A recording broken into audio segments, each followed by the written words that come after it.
Hello friends, मैं मोहित आज आप लोगों को जॉर्ज पंचम की नाक रचना के बारे में बताने वाला हूँ।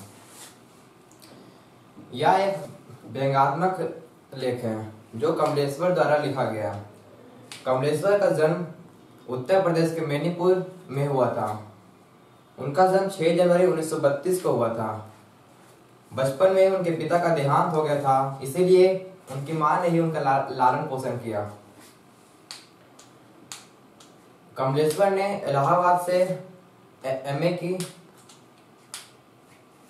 उन्हें हिंदी साहित्य में अपने महत्वपूर्ण योगदान के लिए हिंदी साहित्य पुरस्कार और पद्म भूषण से सम्मानित भी किया गया।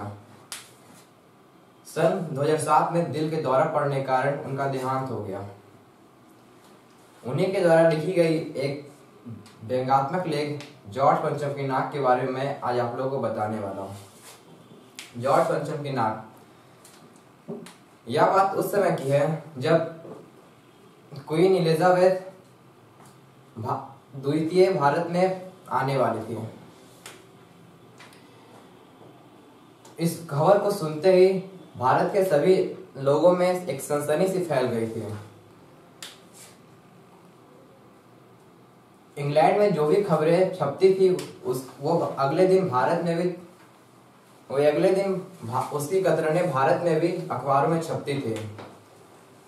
एक दिन भारत के अखबार में छपा कि रानी एलिजाबेथ द्वितीय ने 5000 पाउंड के एक सिल्क के कपड़े बनवाए हैं जो कि वो इंडिया पहनकर आने वाली है।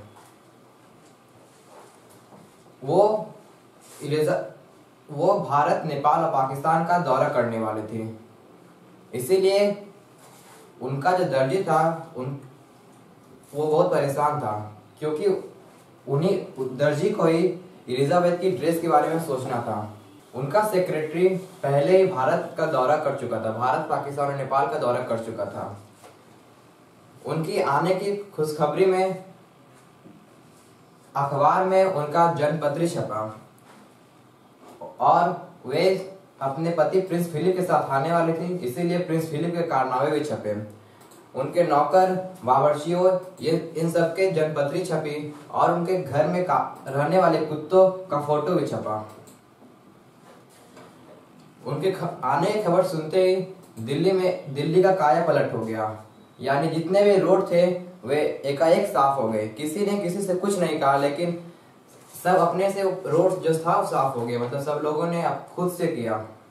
दिल्ली में सभी तैयारियां हो चुकी थी, बस जॉर्ज पंचम की मूर्ति पर लगी नाक नहीं थी।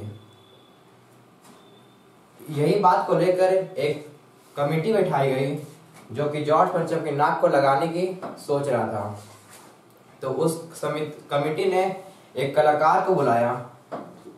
जब कलाकार आया तो उस कमेटी के सभी आदमी के चेहरे को देखा तो वह पाया कि सभी के चेहरे के रंग उड़े हुए थे, सभी बदहवास थे। तभी उसे अचानक सुनाई दिया कि जॉर्ज पंचम की नाक लगानी है। तो कलाकार जो था वो पैसे से लाचार था, तो उसने कहा लग जाएगी। इसके लिए हमें उस मूर्ति की पूरी जानकारी चाहिए कि वो मूर्ति कब बना था और कहाँ बना था और किस पत्थर से बना था। उस समिति के सभी अधिकारियों ने एक दूसरे की तरफ देखा। सब कहना चाह रहे थे कि ये काम तुम अब सोचो। अंत में ये मसला सॉल्व हुआ और एक कलर को काम सौंपा गया और उसे इस मूर्ति के फाइलें निकालने बोली गई। कलर ने बहुत कोशिश की पर उसे वो फाइल नहीं मिली। इसीलिए वो कलर ने बाद में कमेटी के पास आया और माफी मांगते हुए कहा कि फाइलें सब कुछ हजम कर चुकी है। इससे उस कमेटी के सभी सदस्यों के चेहरे पर फिर फीका पड़ गया। उन लोगों ने फिर से मूर्तिकार को बुलाया। मूर्तिकार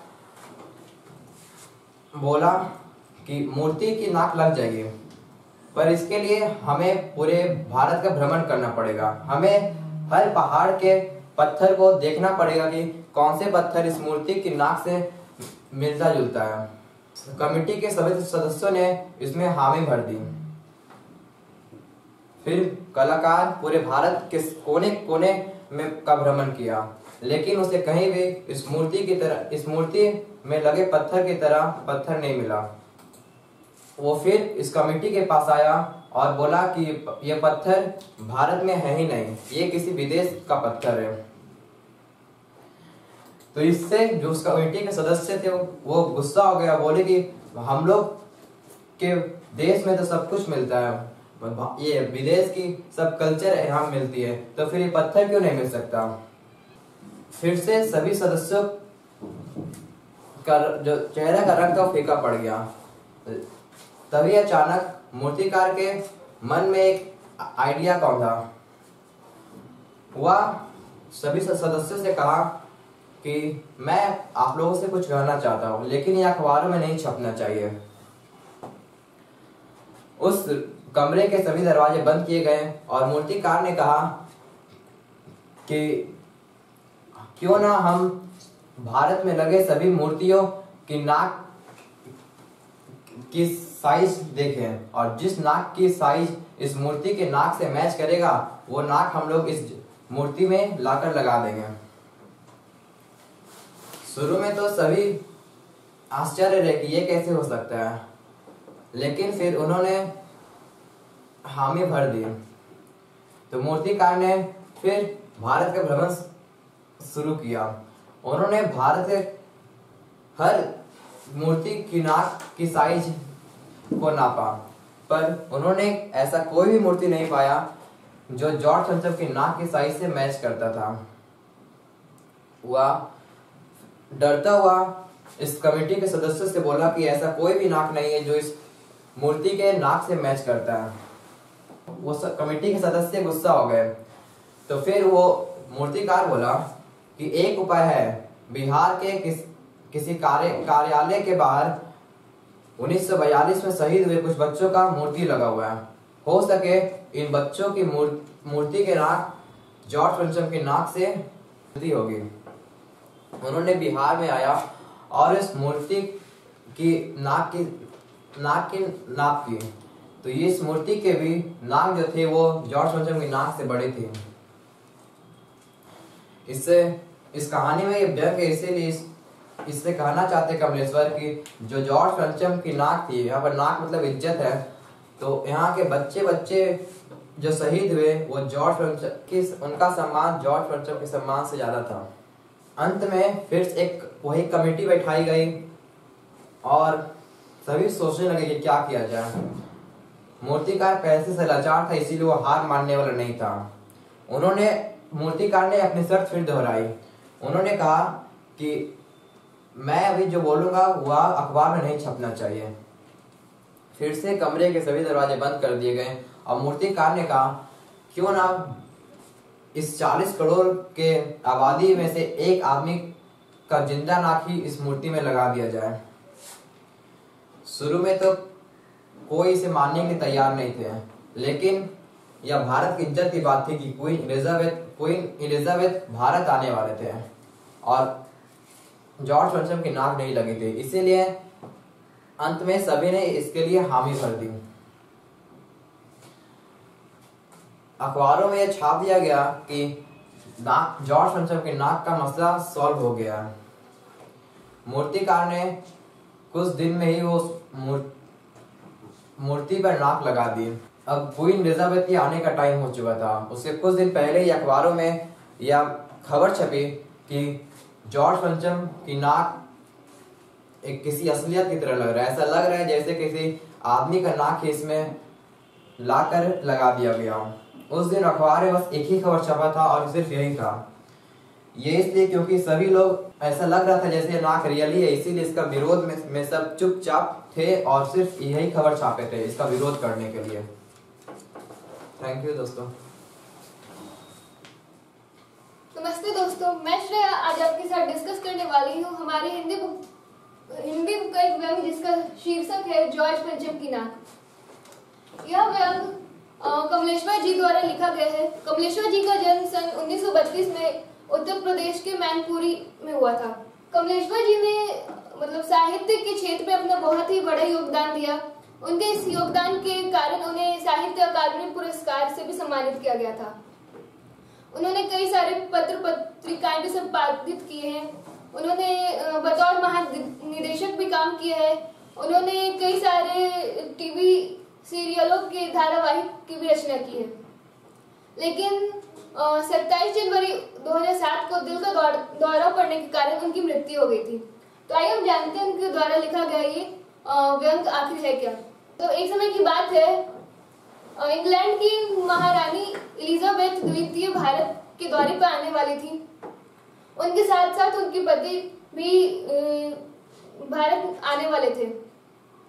तो इस खबर को सुनकर इंग्लैंड में और भारत में दोनों ही जगह पूरी सनसनी मची हुई थी।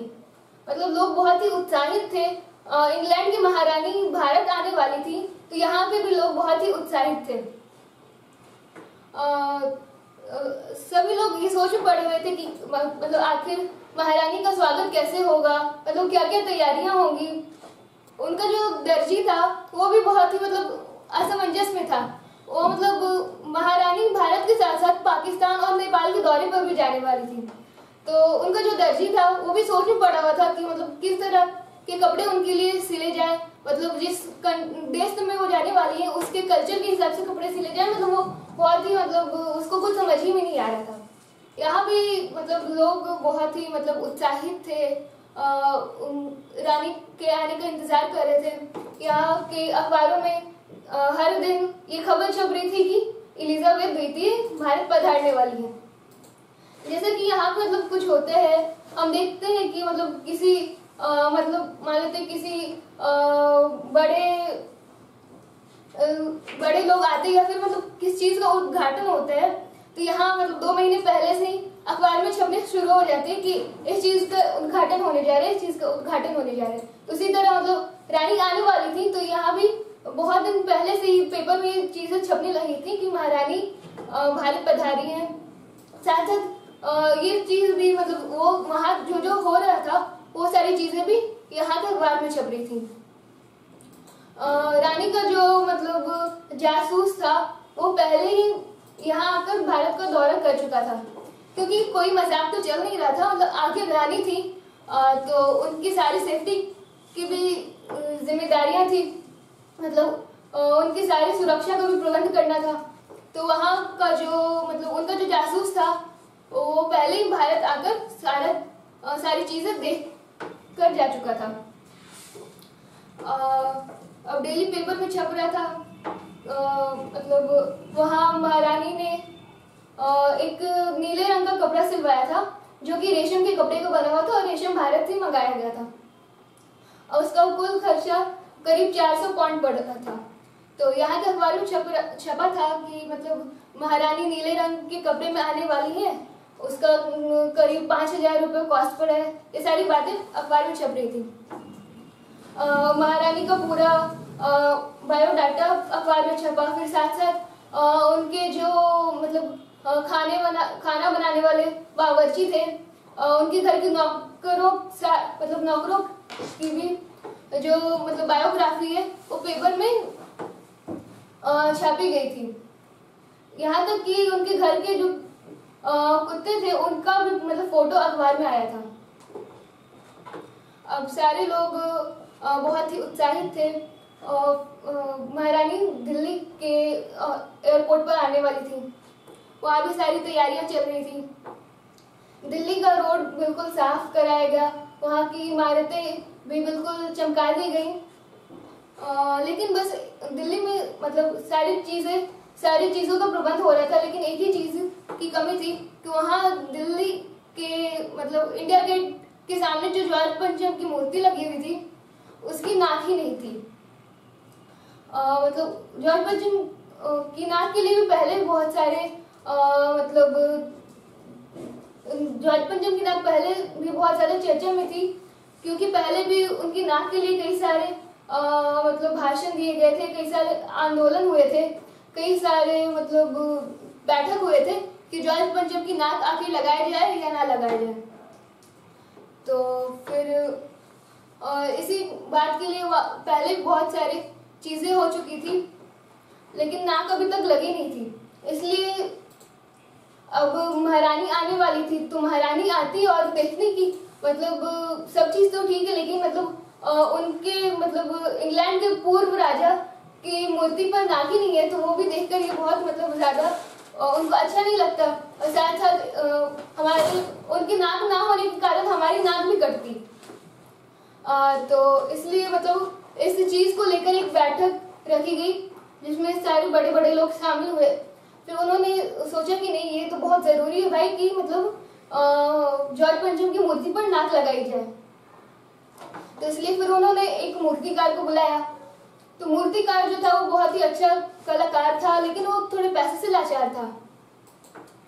तो वो जब आया तो उसने सभी के चेहरे पर उदासी देखी। सब बहुत ही मतलब थोड़े उदास थे। किसी को मतलब समझ में नहीं आ रहा था कि आखिर कैसे ये काम होगा। तो मूर्तिकार बोला कि आप चिंता नहीं कीजिए, मैं ये काम कर दूंगा, लेकिन मुझे मतलब सारी चीजें पहले आप बता दीजिए कि ये मूर्ति के लिए जो पत्थर है कहाँ से लाए गए हैं, मतलब कहाँ के पत्थर से ये मूर्ति बनाई गई है। तो फिर पिछले सारे फाइल खोले गए ताकि ये पता किया जा सके कि मतलब ये मूर्ति कौन से पत्थर से बनाई गई है। तो क्लर्क को बुलाया गया और उसे बोला गया कि तुम पिछले सारी फाइलें खंगालो और मुझे ये बताओ कि मतलब ये मूर्ति जो है वो कौन से पत्थर से बनाई गई है। तो उस क्लर्क ने सारी फाइलें छान ली, लेकिन मतलब उसे कुछ नहीं मिला कि मतलब ये मूर्ति किस तरह से कौन से पत्थर से बनाई गई है। तो फिर वो वापस उदास होकर आया। तो बोला सर मैंने सारी फाइलें देख ली, लेकिन मुझे कुछ मालूम नहीं चला कि ये मूर्ति किस तरह से कौन से पत्थर से बनाई गई है। तो फिर वो मूर्तिकार बोला कि अच्छा कोई बात नहीं, मैं ऐसा करता हूँ, मैं भारत के सारे पहाड़ों पर जाकर ये पता करता हूँ कि आखिर कौन से पत्थर से मूर्ति बनाई गई है। तो मूर्तिकार जो होता है वो भारत के दौरे पर निकल जाते हैं।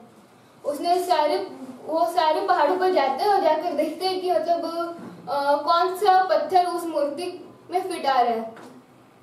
तो उसने पूरे पहाड़ का भ्रमण कर लिया, लेकिन उसे कोई भी ऐसा पहाड़ नहीं मिला जिसका पत्थर जॉर्ज पंचम की मूर्ति से मिलता जुलता हो।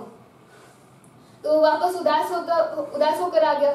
तो उसने सारी बातें बताई कि मैंने तो पूरी मतलब सारी पहाड़ें देख ली, लेकिन मुझे ऐसा कोई भी पहाड़ नहीं मिला जिसका पत्थर इस मूर्ति में लगाया जा सके।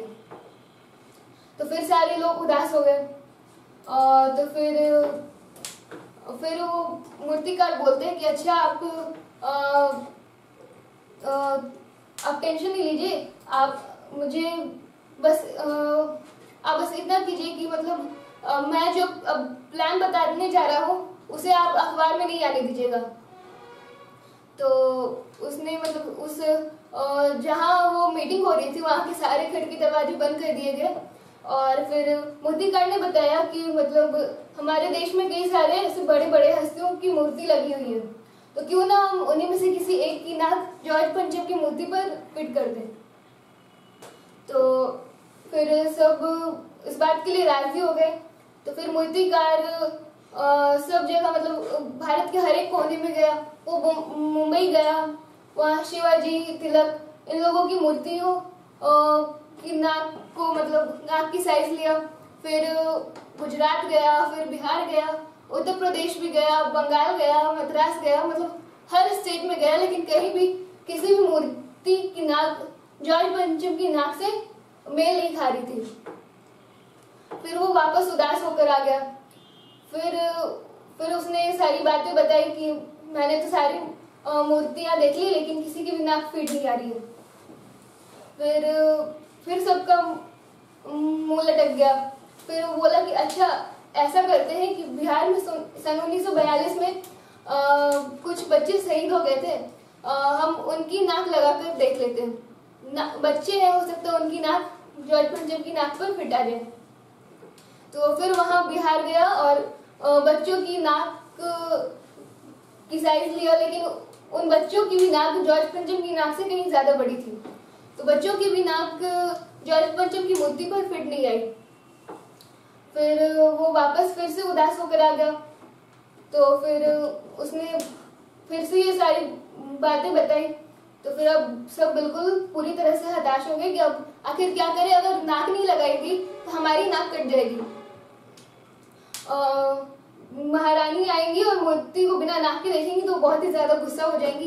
तो इसलिए कुछ ना कुछ करके हमें उस मूर्ति पर नाक तो लगानी ही पड़ेगी। तो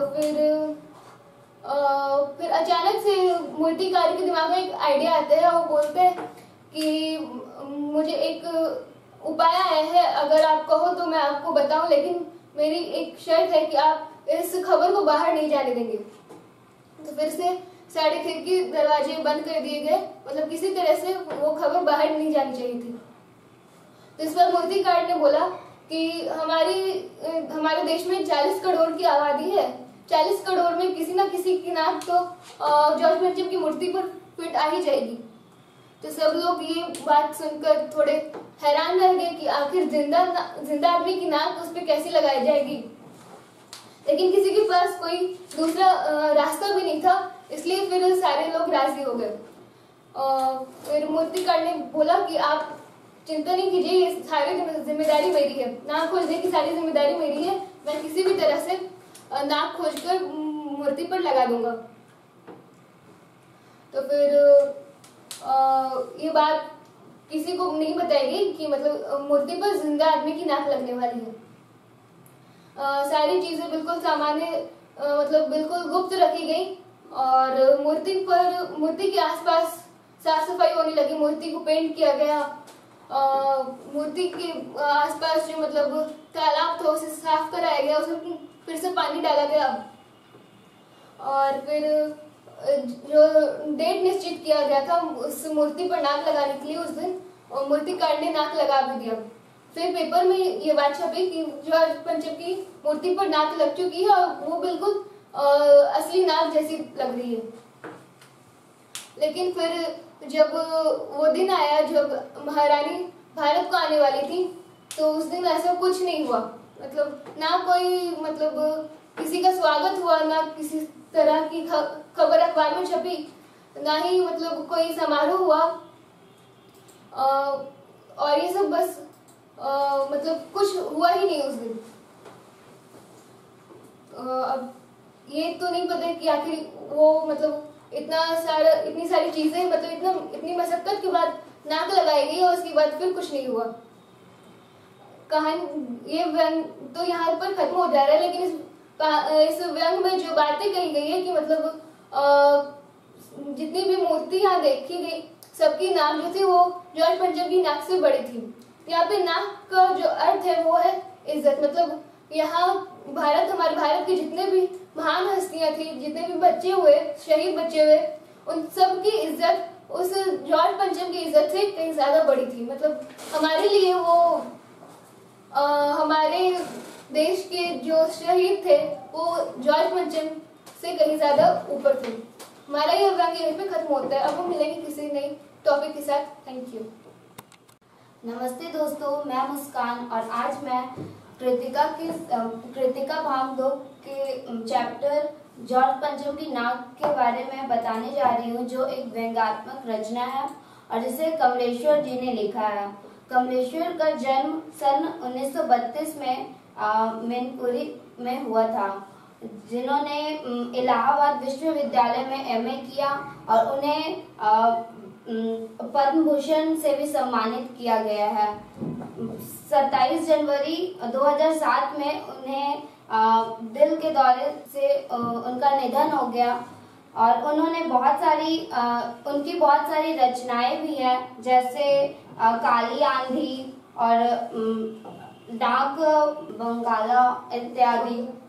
अब मैं उनकी लिखी गई व्यंग के बारे में बताने जा रही हूँ, जॉर्ज पंचम की नाक।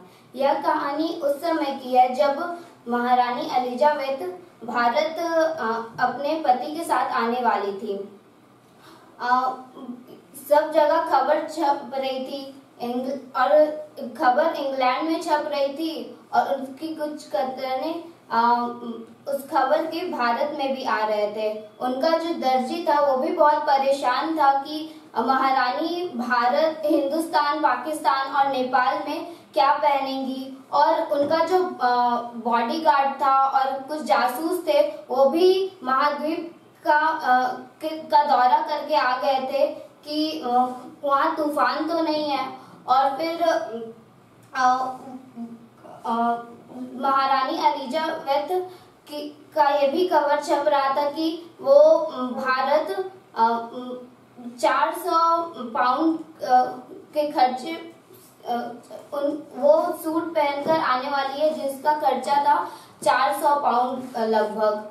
और फिर अब 400 पाउंड के खर्चे में सूट पहनकर आ रही है, ये भी बहुत बड़ी बात है। तो दिल्ली में पूरी सनसनी मच गई थी कि महारानी एलिजाबेथ दिल्ली के हवाई अड्डे पर इतने महंगे सूट पहनकर आएंगी तो उनके लिए कुछ तो होना ही चाहिए, खुद से भी बहुत ज्यादा कुछ होना चाहिए। तो अब दिल्ली का तो पूरा काया ही पलट गया, पूरी सड़कें साफ की गई, उसकी इमारतें पूरी सजाई गई। तो फिर दिल्ली में सब कुछ था, सब कुछ हो रहा था, सारे काम हो रहे थे, लेकिन दिल्ली में एक ही चीज की कमी थी। इंडिया गेट के सामने जो जॉर्ज पंचम की मूर्ति थी उसमें नाक ही नहीं थे। इस नाक की भी बहुत पुरानी कहानी है। इसके लिए बहुत सारे बैठक भी हुए थे, बहुत सारे भाषण भी चले थे। यहाँ तक बात ये भी आई थी कि इस नाक को रखा जाए या हटा दिया जाए, लेकिन इतना सब कुछ होने के बाद भी अचानक से एक दिन क्या हुआ कि ये जो नाक था वो गायब हो गया था। तो अब ये बात बहुत ही ज्यादा, अब जब नाक गायब हो गया था तो ये खबर बहुत ज्यादा फैल गई थी। तब अब सब सोच में पड़ गए कि रानी आएंगी और जॉर्ज पंचम की मूर्ति में नाक ही नहीं होगा, तो ऐसे कैसे होगा। तो ये सब जो हुआ, तब एक बैठक हुई जिसमें बहुत सारे लोग आए। तब सब बहुत ही डर गए थे, सब बहुत सोच में पड़ गए थे कि अब क्या होगा जब रानी आएंगी और जॉर्ज पंचम की मूर्ति में नाक भी नहीं होगा, तो कैसे काम चलेगा। तब वहाँ का उस बैठक का जो मेन था उसने एक मूर्तिकार को बुलाया। तो मूर्तिकार आया लेकिन वो मूर्तिकार नहीं था, वो एक कलाकार था जो कि बहुत ही ज्यादा पैसे से लाचार था।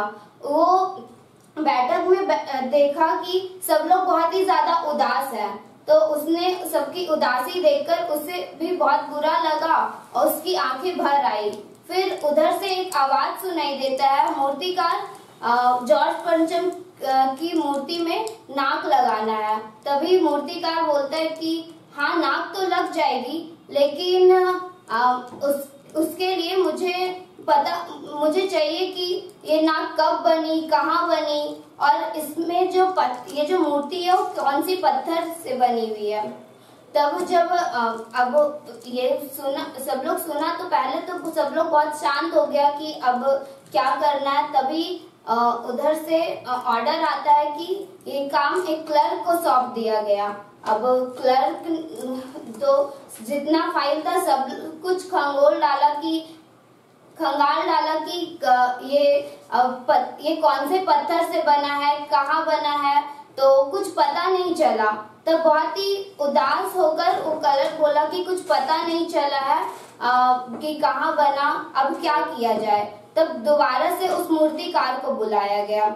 अब मूर्तिकार सब लोग वहां पर बहुत शांत थे। तभी मूर्तिकार के दिमाग में एक आइडिया आता है।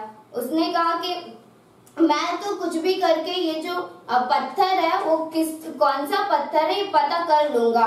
तब वो बोला कि मैं पूरे भारत का दौरा करके आऊंगा और पता करूं और हर एक पहाड़ पर जाऊंगा कि ये कौन सा पत्थर है, तब जो मूर्तिकार होता है उस दौरे पर निकल जाता है और ये बोलकर निकलता है कि मैं कुछ भी हो जाए हिंदुस्तान का हर एक कोना छान मारूंगा, लेकिन मैं ये पत्थर ढूंढ डालूंगा। वो इतने जोश में बोलकर जाता है, सब लोग बहुत खुश हो जाते हैं कि चलो अब तो वो इतना बोल कर गया है तो वो ढूंढ कर ही लाएगा।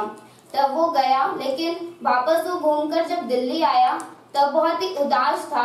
शर्म से अपना सिर झुकाकर बोला कि मैंने हिंदुस्तान का हर एक कोना ढूंढ डाला, हर चप्पा चप्पा गया, लेकिन कुछ नहीं मिला। शायद ये पत्थर हिंदुस्तान का नहीं है, ये पत्थर विदेशी पत्थर है। तब उधर से कोई एक बोलते हैं कि हमने विदेश का हर एक चीज अपना लिया है, रहन सहन सब कुछ अपना लिया, बस एक पत्थर नहीं मिला।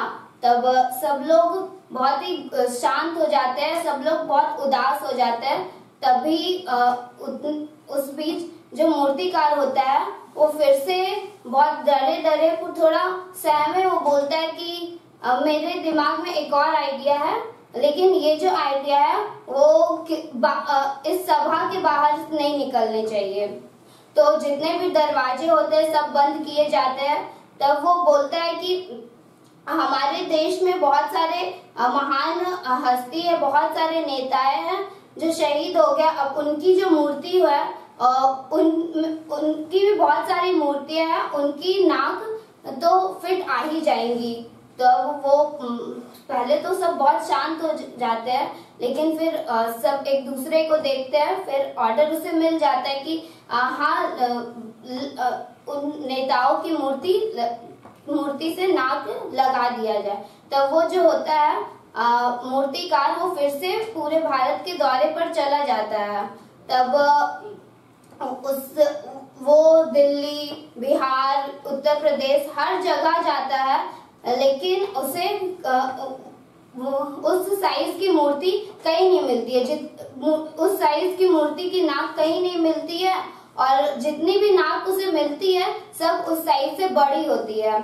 अब क्या हो, तब वो घूम फिर कर जब दिल्ली आता है तो फिर से बहुत ही ज्यादा उदास होता है और बहुत ज्यादा शर्म से फिर से बोलता है कि मूर्ति की नाक तो नहीं मिली, अब क्या किया जाए। तो उसी में बहुत ही ज्यादा गुस्सा होकर बोलता है कि इतने जोश में गए फिर भी कुछ नहीं मिला।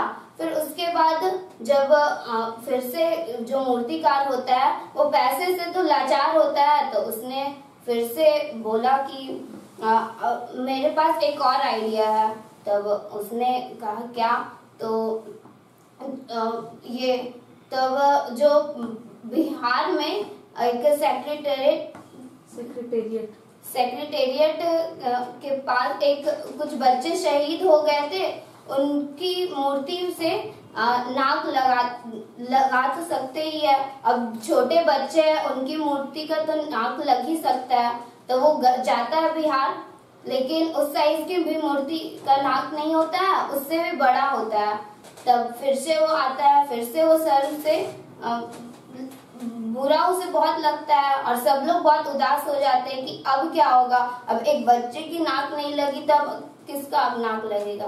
तब फिर से बहुत ज्यादा सब लोग उदास होते हैं।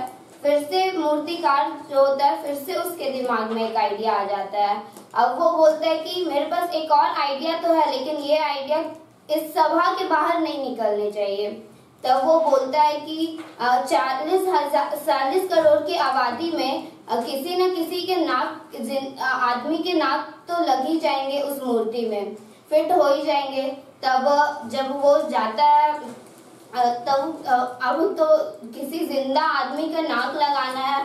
तब बहुत ही ज्यादा शांत हो जाता है माहौल। फिर सब एक दूसरे को देखते हैं।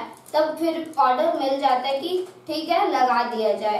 तब वो अब किसी जिंदा आदमी का नाक लगाना होता है। फिर कुछ दिनों के बाद मूर्ति में नाक भी लग जाता है और पूरा जो उस जॉर्ज पंचम की मूर्ति होती है वो साफ सुथरा सब कुछ कर दी जाती है, उसमें नाक भी फिट हो जाता है।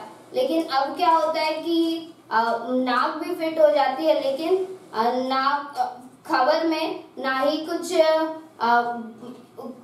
रिबन कट होने का खबर आता है, ना ही कुछ हल्ला हंगामा होता है कि महारानी एलिजाबेथ आई है, कुछ दिनों के बाद कुछ भी नहीं होता है और यहीं पर ये कहानी खत्म होती है। धन्यवाद। नमस्ते दोस्तों, मैं हर्ष कमलेश्वर जी के द्वारा रचित जॉर्ज पंचम की नाक को अपनी भाषा में प्रस्तुत करने आया हूँ। कमलेश्वर जी का जन्म 6 जनवरी 1932 ईस्वी को हुआ था। उनका जन्म उत्तर प्रदेश के मैलपुरी गांव में हुआ था।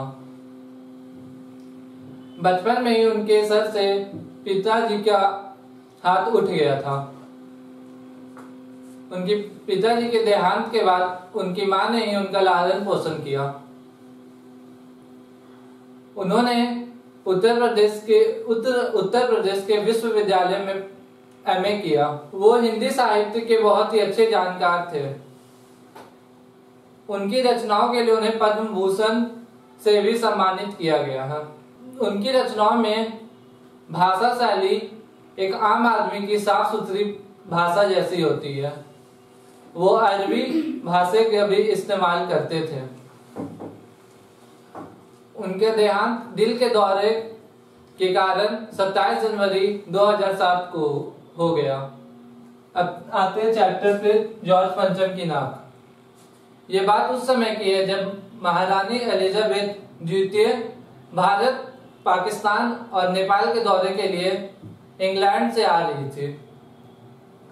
चारों तरफ बहुत ही ज्यादा खुशियां फैली हुई थी क्योंकि सबको पता चला कि एलिजाबेथ इंग्लैंड से भारत का दौरा करने आ रही है। वो नई दिल्ली में आने वाली थी। दिल्ली की रोडें, सड़क, सभी लोग अपने घरों को अचानक से इतना सही कर लिए, मतलब किसी को बहुत जल्दी वो दिल्ली बहुत साफ हो गई। वहां रोड, वहां की सड़कें, घर इत्यादि सभी अच्छे साफ सुथरे कर दिए गए। इंडिया गेट के सामने लगी जॉर्ज पंचम की मूर्ति को भी साफ किया गया। तालाब, उस वहां पे जो नदी थी, तालाब था, उसके पानी को भी साफ किया गया। पर जॉर्ज पंचम की मूर्ति पर नाक नहीं थी। उधर अखबारों में एलिजाबेथ के बारे में छप रहा था। एलिजाबेथ ने भारत से रेशमी कपड़े मंगवाए थे अपने लिए 400 पाउंड का सूट बनवाने के कारण। एलिजाबेथ के आने से पहले उनके सेक्रेटरी, जासूस इत्यादि भारत, नेपाल, पाकिस्तान और महाद्वीपों का दौरा कर चुके थे। क्योंकि बात महारानी की थी इसलिए कोई भी इस बात को नजरअंदाज नहीं कर रहा था। एलिजाबेथ के नौकर, बावर्ची इत्यादि की भी जीवनी भारत के अखबारों में छप रही थी। यहाँ तक कि एलिजाबेथ के कुत्तों की भी तस्वीरें भारत के अखबारों में छप रही थी।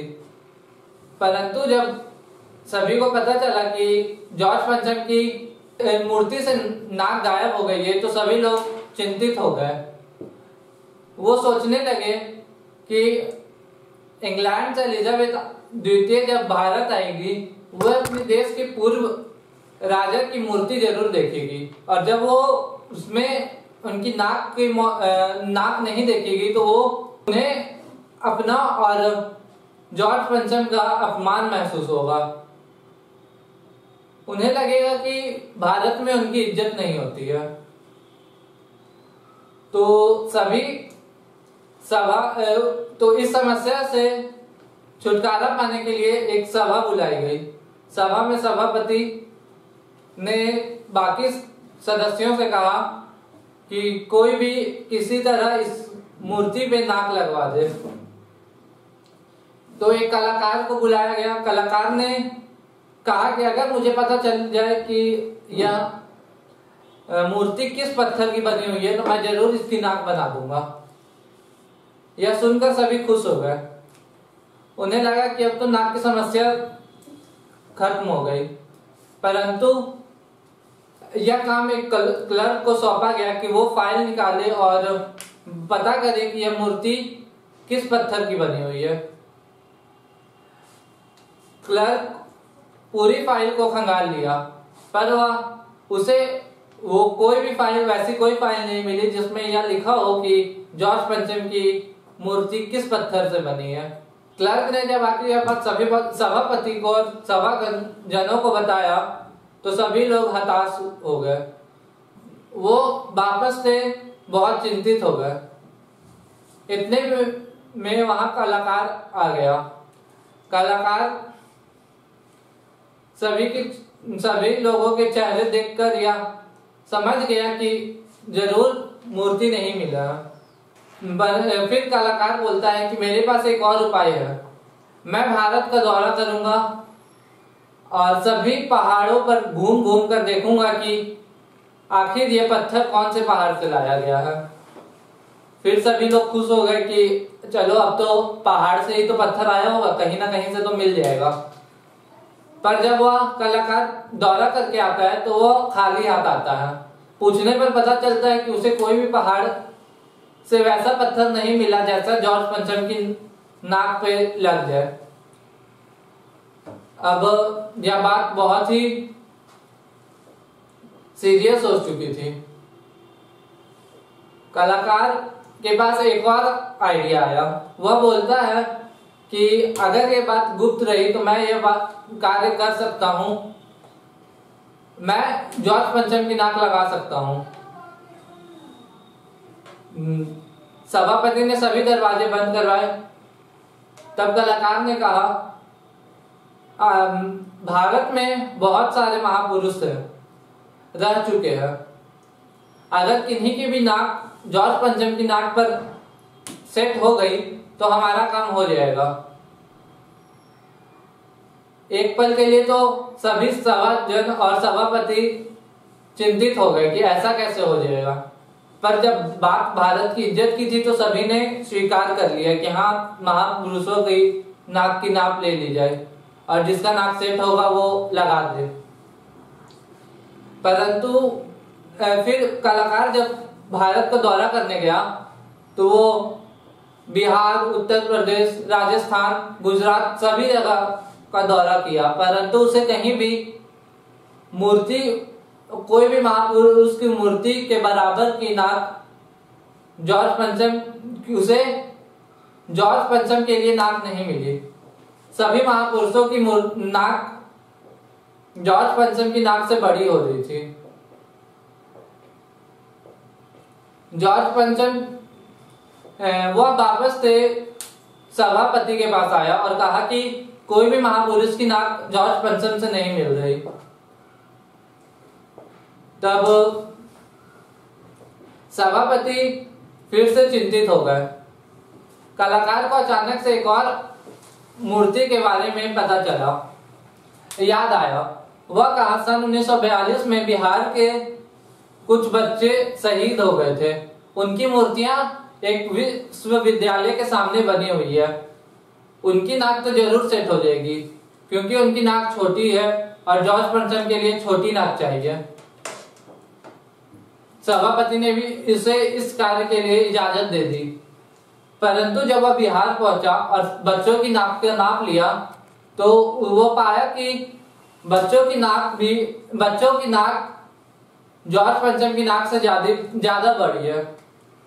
वह बहुत ही उदास होकर वापस आया, परंतु वह पैसे से लाचार था, इसलिए वह हार नहीं माना।